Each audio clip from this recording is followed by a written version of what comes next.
familiale, la difficulté d'avoir ses parents âgés chez soi, la difficulté de trouver une maison d'accueil quand une famille ne peut pas vivre à long terme avec un enfant qui est gravement handicapé, la question des malades mentaux, etc. Il y a beaucoup de choses sur lesquelles les familles sont elles aussi très démunies, et du coup, quand on dit je deviens un poids pour ma famille, je suis odieux pour mes proches, ce qu'on peut se dire, il y a une sorte de panique. Alors je crois qu'il y a un travail en même temps de fourmi à faire, qui est à faire et à continuer, sur laquelle les chrétiens peuvent être bien placés. La dignité, si vous voulez.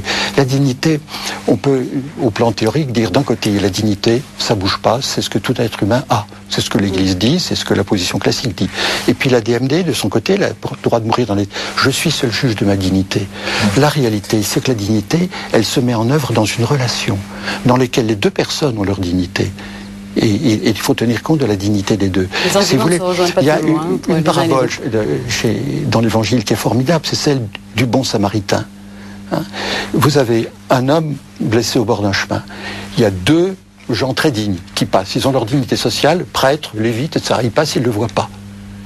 Et un Samaritain, c'est-à-dire un type qui n'a pas de dignité sociale, si on peut dire, qui s'approche du blessé, et puis qui se met à le soigner, et qui relève la dignité de ce blessé qui était oublié, enfin il en tient compte, mais du coup sa propre dignité est là. Sa dignité, elle est de s'être approchée. On pourrait dire que la dignité que nous avons tous, que nous portons tous, elle doit s'exercer en s'approchant des souffrants et non pas en les fuyant.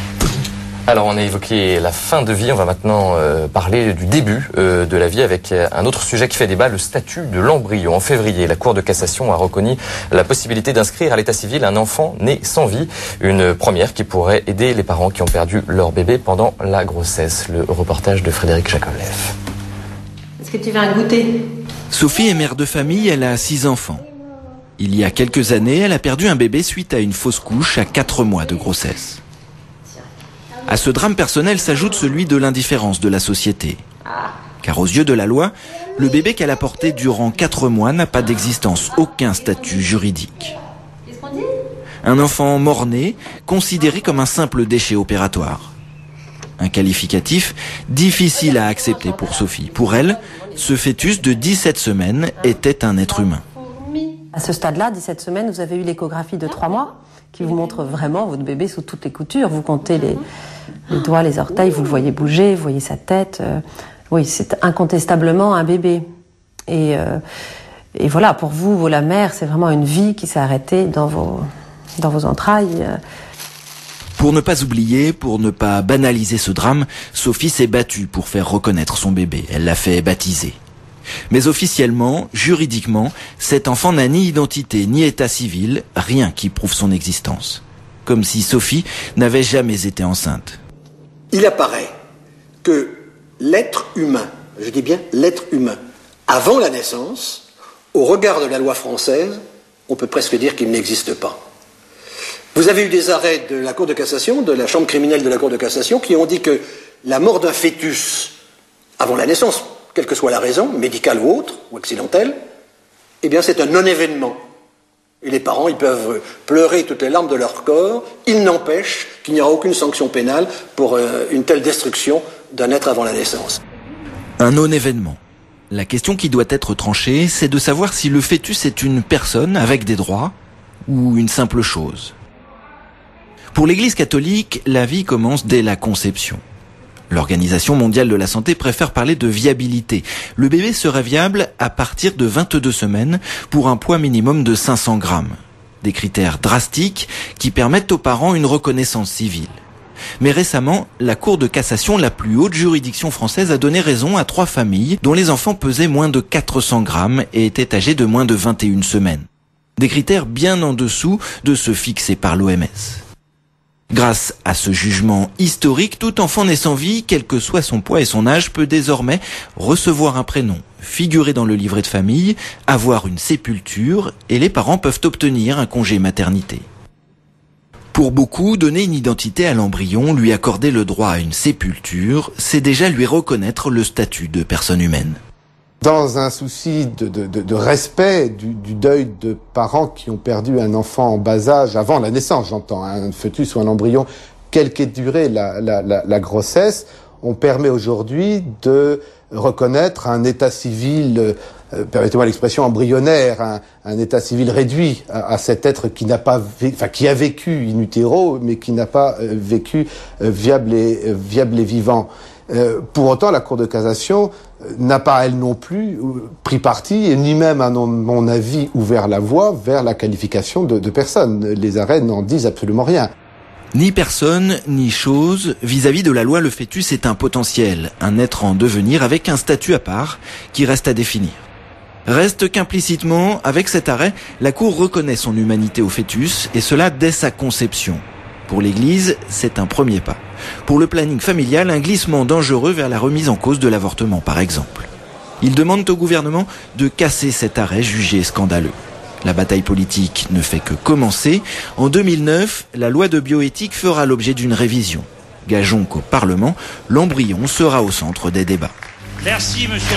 Père Petit, alors, quelle est la portée de cette décision? On entendait le professeur Loiseau qui disait, selon lui, qu'il n'y aurait pas forcément une reconnaissance, que l'arrêt n'ouvrait pas forcément cette voie-là.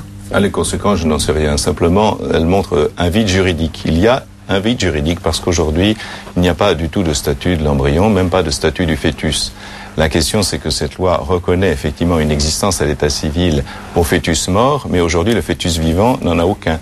Il y a 2 cas, on en a parlé tout à l'heure dans le reportage, de 2 femmes dont la grossesse s'est arrêtée suite, l'une à une erreur médicale, l'autre à un accident extrêmement grave entraîné par un chauffard au volant qui était ivre. Eh bien, dans les 2 cas, il a été considéré qu'il n'y avait pas d'homicide volontaire, donc ce que la maman portait, ce n'était rien. Une autre encore plus, puisque c'était à 9 mois de grossesse.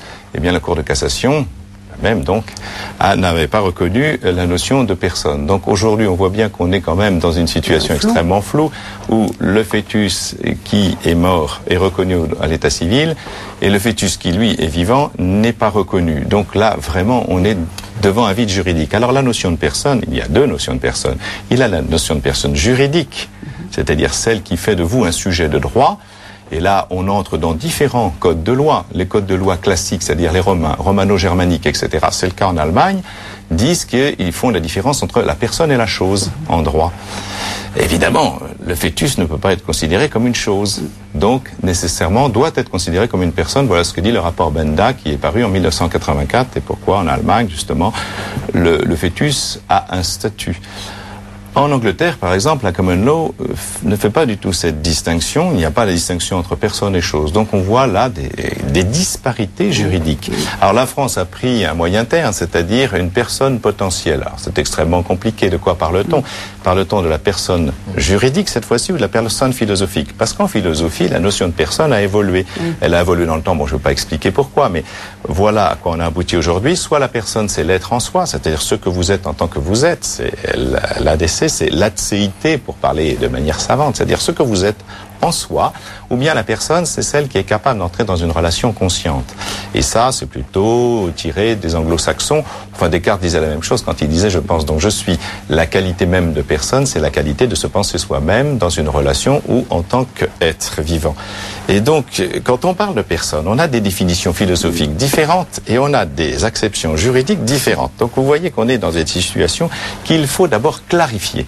Et c'est peut-être ça le vrai problème d'aujourd'hui, c'est de pas vouloir aller d'un côté ou de l'autre, c'est commencer, comme le disait Madame Quignot tout à l'heure, à continuer les questions, à continuer la réflexion pour que nous avancions toujours vers plus d'humanité.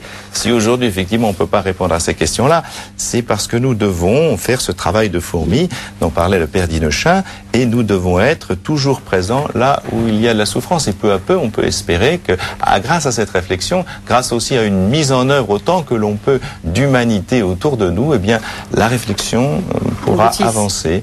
D'accord. Vous savez, le statut de l'embryon a changé parce que avant l'embryon c'était rien du tout, l'enfant non plus d'ailleurs. L'enfant infant, ça veut dire celui qui n'a pas la parole, c'est pas difficile.